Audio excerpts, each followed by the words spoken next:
The American people have had interesting few weeks with the inauguration of the new president taking the center stage. While everyone is talking about tech bros and their wives, or Donald Trump and Melania's defensive kiss-blocking hat, there's someone who has received somewhat less media attention but has leveraged it in the best way possible. And I'm not talking about Trump, at least not Donald. The person in question is his granddaughter, Kai. This is my first video from the famous YouTuber branding series, so stay with me. Hi, I'm Kay and I have a degree in media and marketing. This is my channel where I talk about marketing, branding, and the creator economy. And starting next week, I'm launching a newsletter where I send out emails twice a month with all the best insights on rising trends in personal branding. Sign up and I hope to see you in my inbox. The link is down in the description. And disclaimer for this video, this is only a neutral analysis from a marketing and YouTube creator perspective. I won't be commenting on any of Trump policies, and also please be mindful of your comments as Kai is still 17. Back to the video. So Kai is a regular 17-year-old girl. She's in school, she plays golf, has friends, and of course enjoying her rich lifestyle. Originally a TikToker, she recently started a YouTube channel that has quickly become successful. Since that intrigued me in a way, I started following her creator journey and have been keeping an eye on her content for a while. And I have to say, unlike other celebrity kids, I believe she has the greatest potential to become an influential figure in both content creation and the political scene. Although she is political, considering the family she's a part of, analyzing her brand and content, I've come to the conclusion that she's definitely trying to set herself apart at a young age so she can build a strong personal brand later on. And to be fair, she's probably the most likable among the Trumps. There are a few factors that I believe will set her up for success in the creator journey, so let's dive right into it. Factor number 1 is her nostalgic vlogging. Kai literally vlogs in a nostalgic 2016 style. So long, cozy vlogs, usually about golfing, cooking for her friends, daily life, and so on. She usually films from her car or on the golf course, without the glam, often in simple outfits or sportswear. She kinda gives us a glimpse into what it's like to be a part of the most powerful family in America, while making it seem like an everyday regular thing. But the question arises, is this truly spontaneous content, or is she making some strategic decisions for her social media presence? I think the truth lies somewhere in between. A major factor in her ability to film this way is that, due to her family's popularity, she obviously doesn't have to compete for traction in YouTube. Also, we could say that her style aligns with current social media sentiment. According to most relevant analysis, long-form content is on the rise again and making a comeback. And isn't that what many of us want on YouTube? And to be real, I'm not idolizing anyone.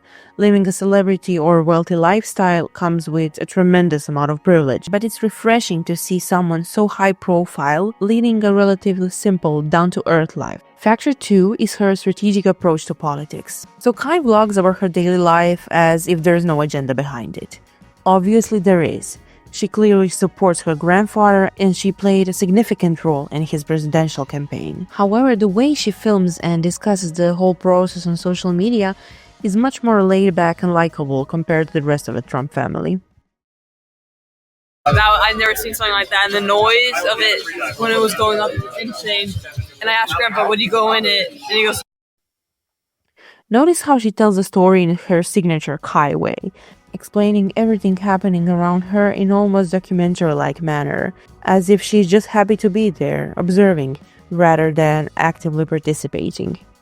Even at formal events like rallies, she expresses her political views simply by her supporting her grandfather, rather than engaging in policy discussion. He calls me during the middle of the school day to ask how my golf game is going, and tells me all about his. But then I have to remind him that I'm in school and I'll have to call him back later. Trump's PR team isn't new to this game. While Donald's strategic PR appears mostly to boomers and Gen X, Kai's storytelling is aimed at Gen Z and younger millennials. This is also obvious in the stark contrast between the campaign event coverage from Donald and from Kai. The third thing I wanted to mention that she's natural on camera. And that's a big deal when you're in the public eye. There are plenty of celebrity families whose children are active on social media, either to promote their parents or to gain publicity within their family's media empire. And to be true, many of them have a really unhealthy relationship with social media. Kai, however, is different. Not only is she naturally comfortable around the camera, but her social media profiles reflect her genuine interest and authenticity. Even though she's the granddaughter of one of the most controversial politicians in US history, her brand is all about being a young girl who plays golf, doing YouTube, and is preparing for college. As one YouTube comment perfectly put it, "Watching you really humanizes the family." The last thing I wanted to touch on is Kai's visual brand and personality. Society is becoming increasingly divided. As a result, the media is more polarized than ever, and people express their political disagreements by associating the other side with stereotypes. In the media, meme culture, and various platforms, we often see Democrats portrayed as vegan, blue-haired, pronoun-obsessed activists, where Republicans, on the other hand, are painted as uneducated, gun-loving, conservative extremists. Our stereotype is lovely. In this context, it is fascinating for me to see how Kai breaks the mold of a young conservative woman stereotype.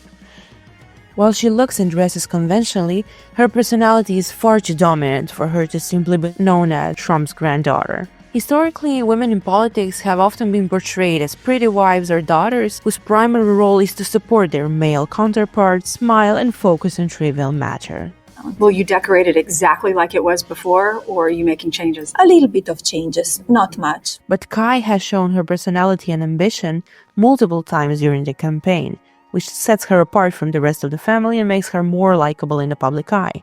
This affirmative and Gen Z likable approach is, in my view, a great modern tool used in political campaigns and also will be essential in future political races. I know. And he's always surprised that I don't let him get to me. But I have to remind him, I'm a Trump too. Obviously, he sets the bar pretty high, but who knows? Maybe one day I'll catch him. For me, it's honestly surprising that they decided to push Kai into the spotlight instead of Barron. Given how much public intrigue has surrounded Barron Trump for years, like his height, his relative absence from the media, and that general mystery around him. And that just further proves the point that PR team realized that Kai's personality, relatability, and her natural ease on camera make her far more effective face for the younger Trump brand. Overall, in my opinion, her branding is on point, and I believe she's only going to grow from here. So that's my first YouTuber analysis. Let me know in the comments who do you want me to analyze next. If you like this video, make sure to check out my other content and subscribe. And please don't forget to sign up for the newsletter. See you in the next one.